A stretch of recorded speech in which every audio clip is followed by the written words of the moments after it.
लोकशाहीचा बुलंद आवाज, रिपब्लिकन वार्ता, महाराष्ट्र।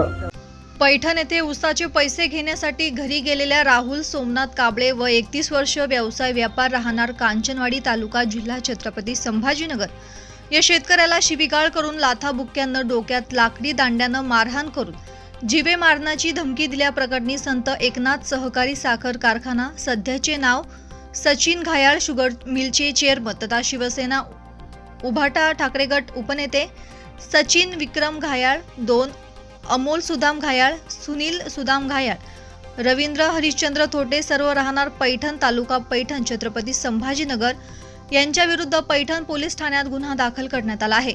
याबाबत पोलिसांनी दिलेल्या माहितीनुसार ऊसाचे बिल घेण्यासाठी संत एकनाथ सचिन घायाळ शुगर मिलचे चेअरमन सचिन घायाळ यांनी राहुल कांबळे यास ऊसाचे बिल घेण्यासाठी राहत्या घरी 29 जून 2025 रोजी सकाळी 8 वाजता घरी बोलावून घेतले आणि पैसे देत नाही म्हणून तुला काय करायचे ते कर असे म्हणत लाकडी दांड्याने मारहाण केली आणि जीवे मारण्याची धमकी दिल्याप्रकरणी पैठण पोलीस ठाण्यात ठाकरे गटाचे उपनेते सचिन घायाळ आणि अन्य तिघांवर गुन्हा दाखल करण्यात आला आहे। डोक्यात लाकडी दांड्याने मारून डोके फोडले तसेच सुदाम घायाळ, सुनील सुदाम घायाळ, रवींद्र हरिश्चंद्र थोटे यांनी शिवीगाळ करून लाथाबुक्क्याने मारहाण करून जीवे मारण्याची धमकी दिली। पैठण तालुक्यातील अनेक शेतकऱ्यांनी संत एकनाथ सचिन घायाळ शुगर मिलला ऊस दिलेला आहे। 4 ते 5 महिन्यांपासून शेतकऱ्यांना ऊसाचे बिल देत नसल्यामुळे शेतकरी हवालदिल झाला आहे। शेतकरी ऊसाचे बिल मागण्यासाठी जात असताना सचिन घायाळ यांनी शेतकऱ्यांना शिवीगाळ केल्याच्या अनेक तक्रारी यांच्या विरोधात दाखल झालेल्या आहेत।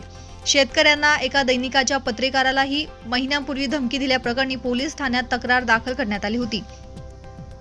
ठाकरे गटाचे उपनेते पद मिळाल्यामुळे सचिन घायाळ यांनी आता शेतकऱ्याला मारहाण करून जीवे मारण्याची धमकी दिल्यामुळे शेतकऱ्यांमध्ये मोठा संताप व्यक्त करण्यात येत आहे।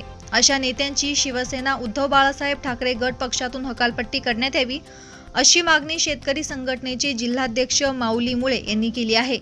पुढील तपास पोलीस हवालदार बीट अंमलदार ठोकळ करत आहे। रिपब्लिकन वार्ता महाराष्ट्र न्यूजसाठी पैठण प्रतिनिधी राहुल गिरे, Chhatrapati Sambhajinagar. Subscribe now and press the bell icon. Never miss an update.